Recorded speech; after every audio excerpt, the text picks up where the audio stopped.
But in doing that, I assured NAU that I would take those 3 learning plans and I would create a recording for each of those. And so for recording 3, 4, and 5, I have been talking about mostly statistics, and this is actually a statistical technique as well, simulation modeling, and left pretty much everything else in the course.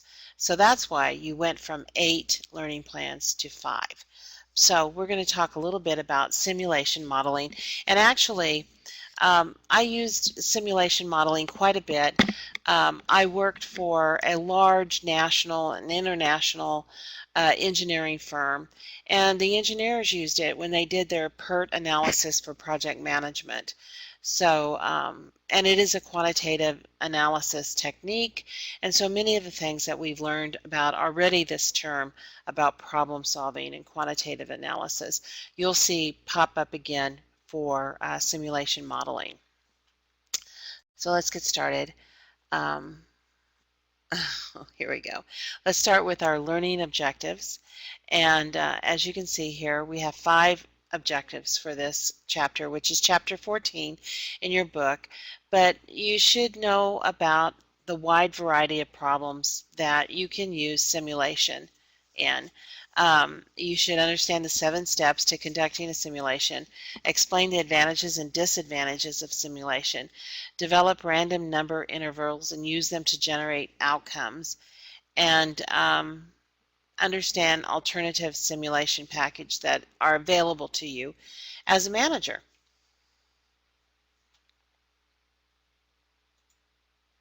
So let's take a look at our chapter outline. And if you want to go through this, of course, you have the book, and so I would keep the book. It's a great book, but you can talk a little bit. You can read a little bit more about what we're going to talk about in this LP, and mostly we're going to do a lot of discussion on Monte Carlo simulation. So here's our introduction. Simulation is used a lot in business, and it is a quantitative analysis tool. So it is a tool where you can assess risk. To simulate is to try to duplicate the features, the appearance, and the characteristics of a real system. And a system, again, is the inputs, the transformations, the outputs, the feedback, and the environment under investigation. You do this by building a mathematical model that comes as close to possible to represent the reality of the overall system. And then physical models can also be built to test these systems.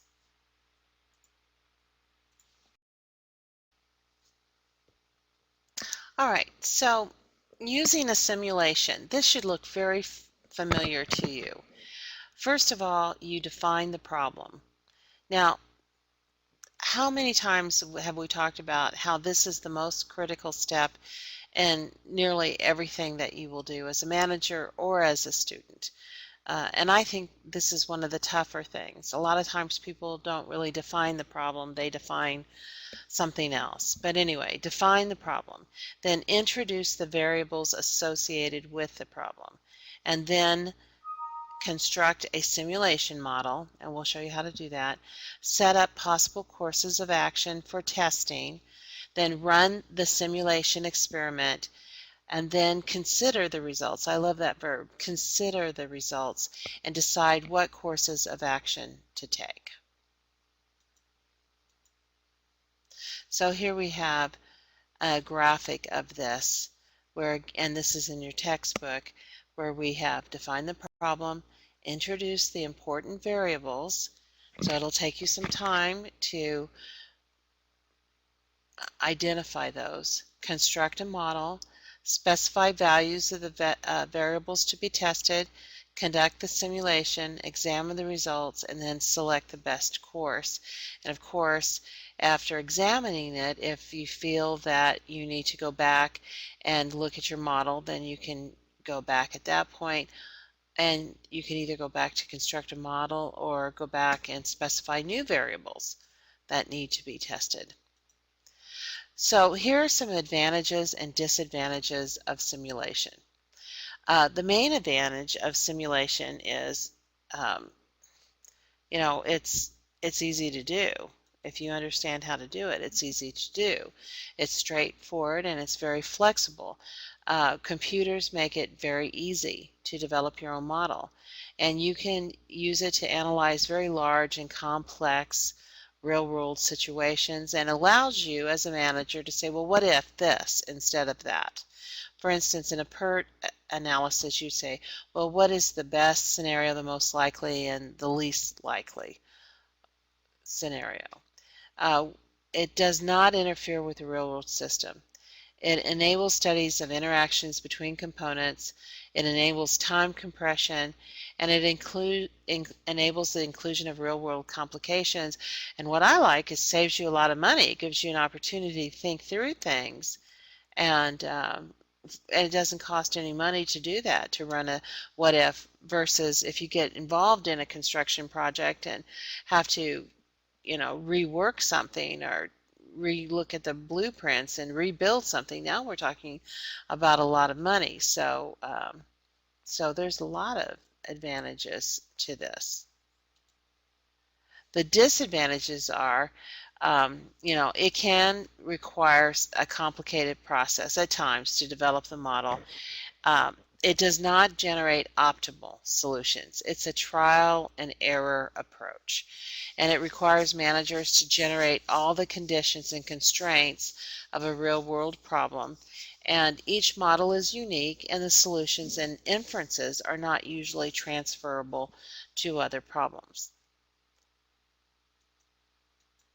So here is a Monte Carlo simulation, and it's named Monte Carlo because it's you know, it's like a it's like the roulette wheel of Monte Carlo.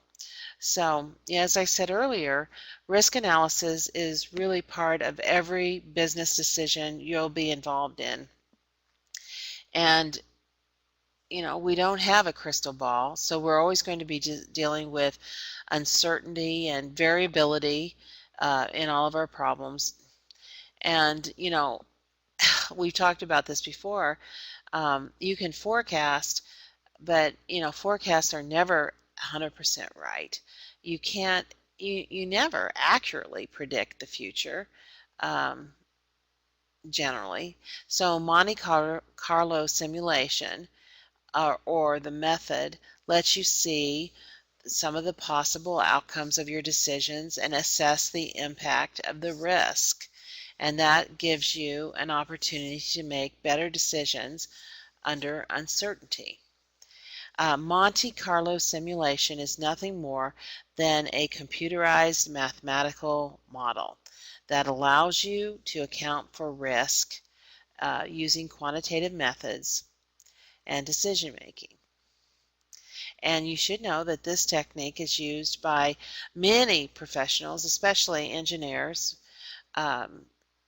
in engineering, in project management, and finance, and research, just about everywhere. Okay, so all this really does is it gives the business manager a range, not the optimal values, but a range of possible outcomes with the probabilities associated with them. And then it gives you the extreme possibilities and you know, like I said, the best, the most conservative, the least conservative, most risk, highest risk, least risk, along with all of the possible consequences for, you know, in the middle of the road decisions. I think that some history about it is the technique was first used by scientists working on the atom bomb, and the Monaco resort town, renowned for its casinos, was named Monte Carlo. So since its induction in World War II, Monte Carlo simulation has been used to model a lot of different types of systems. And so that's what we're going to talk about today. Some examples of those systems would be inventory demand, lead time for inventory, times between machine breakdowns, time between arrivals, service times, times to complete project activities, and number of employees absent. And the basis for Monte Carlo is experimentation on the probabilistic elements through random sampling. And you have to go back to the idea of random data, the importance of random data and the importance of random sampling, because we know if it's truly random, how variables will line up. If it's not random, then we can't really predict using Monte Carlo. So it's based on probabilities and random sampling. So here are the 5 steps. First, you have to establish a probability distribution for your important variables. And so we'll talk a little bit about how you'll come up with that probability distribution. You have to build a cumulative probability distribution for each variable. Then you have to establish an interval of random numbers for each variable. And then you have to generate the random numbers. And then you just simulate a series of trials. This is all done in a computer. So let's run through an example. Okay. Here we go. A popular radial tire account for a large portion of sales at Harry's Auto Tire. Harry wishes to determine a policy for managing this inventory. He wants to simulate the daily demand for a number of days. So the first step, as we said, is to establish the probability distribution. And one way to establish a probability distribution for a given variable is to examine historical outcomes. So to establish a distribution for tires, we assume that historical demand is a good indicator of future outcomes. And so we'll take some managerial estimates based on judgment, and experience can also be used. Okay. Whoops. Okay. Okay, let's see. Here we go. Ugh. All right, so here's the historical daily demand for radial tires at Harry's Auto Tire and probability distribution. So we have the demand for the tires of between 0 and 5, and then the frequency of days between 10 and 30, or 10, 20, 40, 60, 40, and 30 for 200, and then the probability of occurrence. So we have 10 divided by 200, 20 divided by 200, 40 divided by 200. And so we see that 200 divided by 200 equals 1.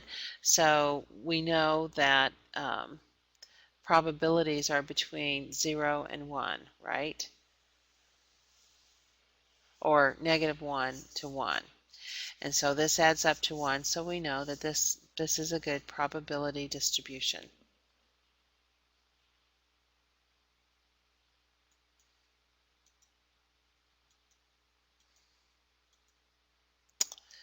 Let's see what we can do here.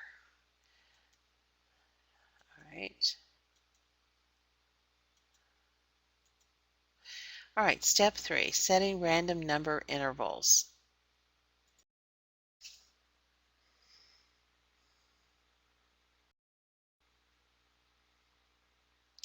Okay, so for this slide, after you establish the cumulative probability distribution for each variable, which we did on the previous slide, then you must assign a set of numbers to represent each possible value or outcome. And you can see this on the right-hand side of this graph, where it has the random numbers displayed. So these the possible value or outcome are referred to as the random number intervals, and random numbers will be discussed more later on in the slide.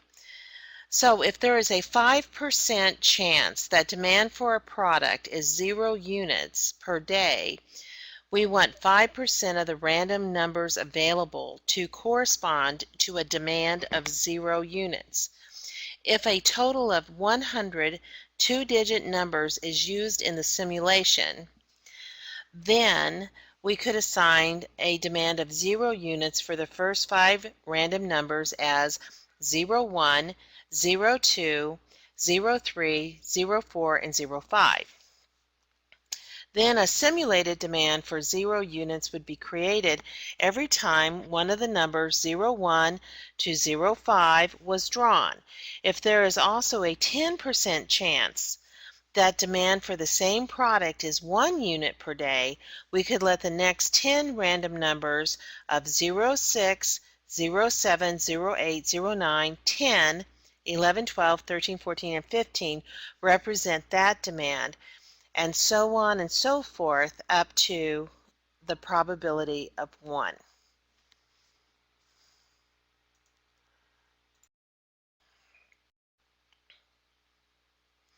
You can see that the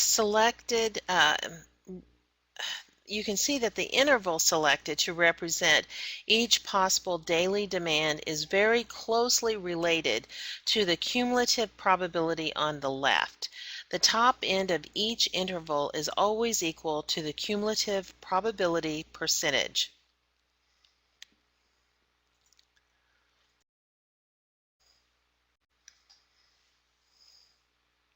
So here are the assignment of random number intervals for Harry's Auto Tire.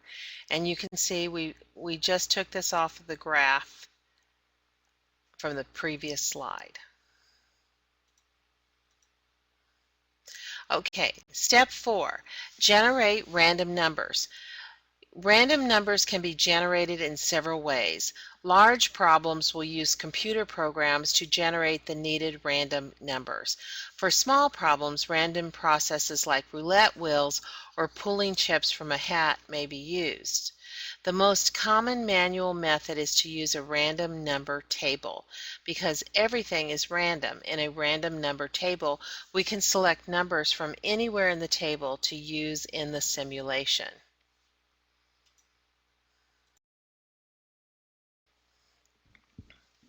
Next, we're going to simulate the experiment. So you select random table numbers from table 14-4, which is in the book, which you can take a look at that. All it is a table of random numbers, and the number you select will have a corresponding range in table 14-3, and we use the daily demand that corresponds to the probability range aligned with the random number. So here we go.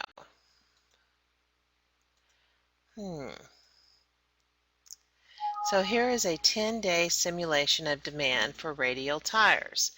So on day 1, we drew a random number of 52, and that corresponded with 3. And on day 2, we drew a random number of 37, and that corresponded with day 3. And you can see that all throughout here. So when you add those all up, it equals 39, which is a total for a 10-day demand, which are 3.9 tires, or average daily demand for tires. That's how they generated that. Note that the average demand from this simulation is different from the expected daily demand. The expected daily demand is the probability of I tires times the demand of I tires, and here are the probabilities, and when you calculate that out, you get 2.95 tires. If this simulation were repeated hundreds or thousands of times, it is much more likely that the average simulated demand would be nearly the same as the expected demand. Okay. So let's run through QM for Windows output screen for the simulation of Harry's Auto Tire example. So you can see that we have placed in here our values, our frequencies, our probabilities, and our cumulative probabilities. And then we have a value frequency, or our expected value is calculated mathematically. And then you see that there is an average value for the simulation run. And so you go to up here to Window and then Edit Data. There is additional output also available, but it'll run your simulation for you just as we calculated by hand. And then you can do the same thing with Excel spreadsheets. So you can key in your probability, your range, your cumulative, the demand, and then you can set up your frequency table, your cumulative percentages, and it will calculate your expected value here in Excel. Okay, so you have to set that up yourself. And here are some of the calculations that you would use when doing that in Excel. And then you can also generate normal random numbers in Excel. There is a normal random number feature in Excel, so you can generate your own random numbers. Okay. And then here is the simulation with Excel spreadsheet of Harry's auto tire example, and I'll let you pause the screen and take a look at this, but you can see we've already worked through most of this. So let's talk a little bit about simulation and inventory analysis. So you have seen deterministic inventory models, and in many real-world inventory situations, demand and lead time are variables. Accurate analysis is difficult without simulation. So we'll look at an inventory problem with 2 decision variables and 2 probabilistic components. So here's our problem. The owner of a hardware store wants to establish order quantity and a reorder point decisions for a product that has probabilistic daily demand and reorder lead time. So let's go forward with this. Okay, the owner of a hardware store wants to find a good low-cost inventory policy for an electric drill. Simkin identifies 2 types of variables, controllable and uncontrollable inputs. The controllable inputs are the order quantity and reorder points. The uncontrollable endpoints are daily demand and variable lead time. The demand data for the drill is shown in 14.6. And here it is. So we have from 0 to 1, frequency for days, the probability associated with each, and you see the probability adds up to 1. The cumulative probability also adds up to 1. And you see how we get this, right? So 5 plus 1, 0.10 is 0.15. 0.15 plus 0.20 is 0.30. 0.35 times 0.40 is 0.75. 0.75 times or plus 0.15 is 90. 0.90 and 0.90 plus 0.10 is 1. So that's how you get the cumulative. And then the random numbers were assigned to each of these ranges. Probabilities. Okay. So for our next chart, we're going to have the probabilities in random number intervals for reorder lead time. So lead time in days, 1, 2, 3. The frequency of orders, 10, 25, and 15 for a total of 50. The probability of each is 0.20, 0.50, and 0.30, which add up to 1. And then here's your cumulative probability, and then we have our random number intervals. All the same so far. So the third step is to develop a simulation model. A flow diagram or flow chart is helpful in this process. The fourth step in the process is to specify the values of the variables that we wish to test. The first policy that Simpkin wants to test is an order quantity of 10 with a reorder point of 5. The fifth step is to actually conduct the simulation, and so we're going to simulate this process for 10 days. So here we go, and here's a flow chart of it. So at the beginning we begin the day of simulation and we say, has the order arrived? Yes. Increase beginning inventory by quantity ordered. No. Select the random number to generate today's demand. Then you go on, is demand greater than beginning inventory? Yes. Record number of lost sales. No. Compute ending inventory equals the beginning inventory minus the demand. Now you can go on two tracks. So after record number of lost sales, you can say record ending inventory equals 0. Then say, has the order been placed that hasn't arrived yet? Yes. Have enough days of this order policy been simulated? Yes. And compute the average ending inventory, average lost sales, average number of orders placed, and corresponding costs, and then end. So you can see how they diagram that out. Okay, using the table of random numbers, the simulation is conducted using a four-step process. Begin each day by checking whether an ordered inventory has arrived. If it has, increase the current inventory by the quantity ordered. 2. Generate a daily demand from the demand probability by selecting a random number. 3. Compute the ending inventory every day. If on-hand inventory is insufficient to meet the day's demand, satisfy as much as possible and note the number of lost sales. And 4. Determine whether the day's ending inventory has reached the reorder point. If necessary, place a new order. Okay, so here's our simulation. Okay. So on day 5, we received 10 units. On day 9, we received 10 units. Our random numbers that we selected, our beginning inventory is there. Then we compute our ending for the day inventory, and that gives us our beginning inventory for the next day. Our random numbers that are generated, the demand is there, our ending inventory, and then our lost sales and our order points, and then we have our lead time.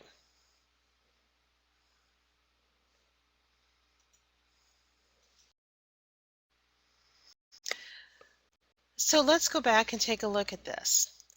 As you look at ending inventory in 3, you will note that this is the first time inventory dropped below the reorder point of 5 drills, because no prior order was outstanding, an order was placed. Then let's go over here and see that the random number 2 is generated to represent the first lead time. It was drawn from column 2 of table 14-4 as the next number in the list being used. A separate column could have been used to draw lead time random numbers from if we had wanted to do so, but in this example we did not do so. Okay, let's go over here to units received. Again, notice that the random digits 02 were used for lead time, so the next number in the column is 94. Okay. No order is, let's go down to D.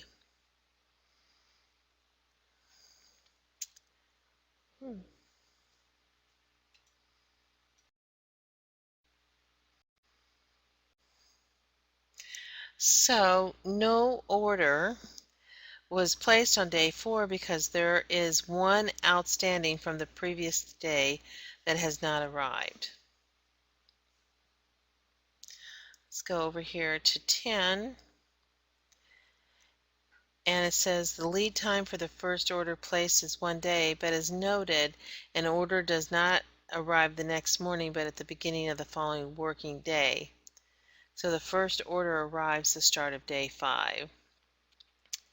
And then the other 10, this is the arrival of the product placed at the close of business on day 6 Fortunately, no lost sales occurred during the 2-day lead time until the order arrived.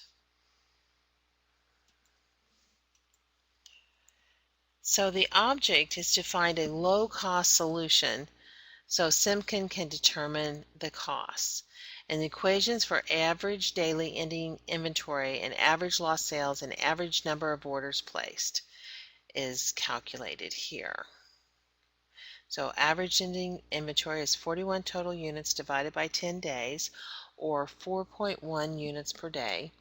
Average lost sales is 2 sales lost divided by 10 days is 0.2 unit per day, and the average number of orders placed is 3 orders divided by 10 days, or 0.3 orders per day. So Simpkins store is open 200 days a year. Estimating ordering cost is $10 per order. Holding cost is $6 per drill per year. Lost sales cost $8. So here's what we need to do. The daily order cost equals the cost of placing one order times the number of orders placed per day, which equals $10 per order times 0.3 order per day, or $3. The daily holding cost is the cost of holding 1 unit for 1 day times the average ending inventory, which is 0.03 per unit per day times 4.1 units per day, or 0.12. Daily stockout cost is cost per lost sale times average number of lost sales per day, or $8 per lost sales times 0.2 lost sales per day, or $1.60. And the total daily inventory cost is the daily order cost plus the daily holding cost plus the daily stockout cost, or $4.72. For this year, this policy would cost approximately $944. This simulation should really be extended for many more days, perhaps 100 or 1,000. Even after a larger simulation, the model must be verified and validated to make sure it truly represents the situation on which it is based. If we are satisfied with the model, additional simulations can be conducted using other values for the variables. After simulating all reasonable combination, Simkin would select a policy that represents or results in the total lowest cost. So let's talk a little bit about simulation of a queuing problem.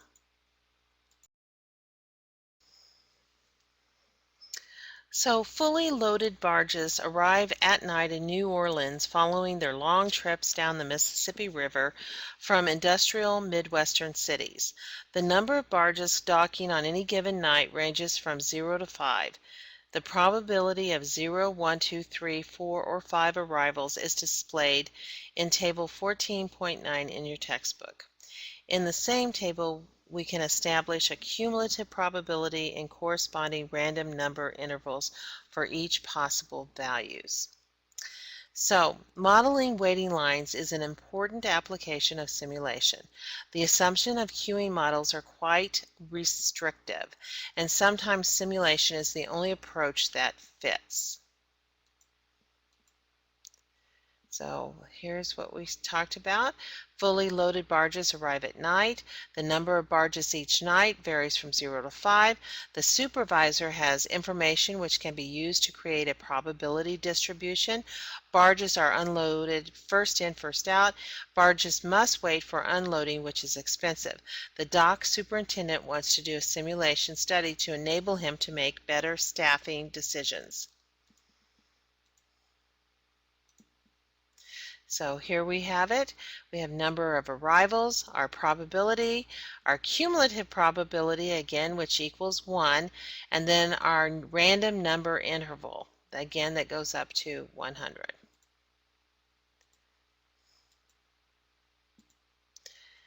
Okay.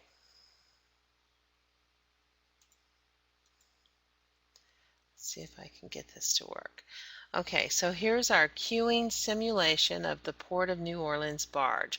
We have the day, the number of delayed from previous days, random number of nightly arrivals, total to be unloaded, random numbers, and number unloaded.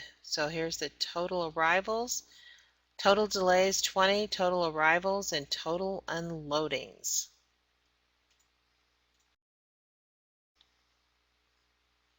So let's take a quick look at this. Up at the top under number delayed from previous day, we have a dashed line here, and we can begin with no delays from the previous day. In a long simulation, even if we started with 5 overnight delays, the initial condition would be averaged out. So that's the first thing that I want to take a look at. Over here we have 0, and 3 barges could have been unloaded on day 2, but because there were no arrivals and no backlog existed, 0 unloadings took place. Let's see, the same situation happened here. And then, let's see, down here, this time 4 barges could have been unloaded, but since only 3 were in the queue, the number unloaded is recorded as 3. So we also have some important information that we also have to look at. And here we go. The average number of barges is 20, and average number of barges delayed to the next day. So it's 20 delays over 15 days is 1.33 barges delayed per day. Average number of nightly arrivals is 2.73, and the average number of barges unloaded each day is 2.6 barges.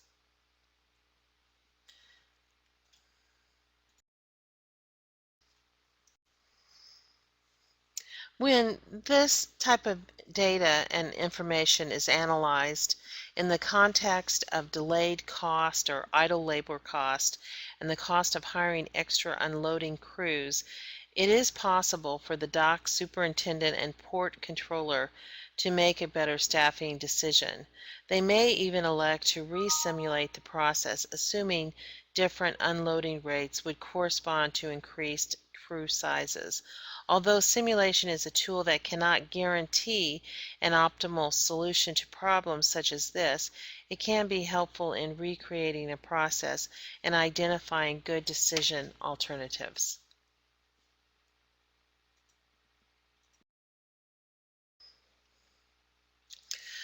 There are other simulation models. Simulation models are often broken into 3 categories: the Monte Carlo method, the operational gaming, and systems simulation. Though theoretically different, computerized simulation has tended to blur the differences between the 3. Operational gaming refers to simulation involving 2 or more competing players. The best examples of this are military games and business games.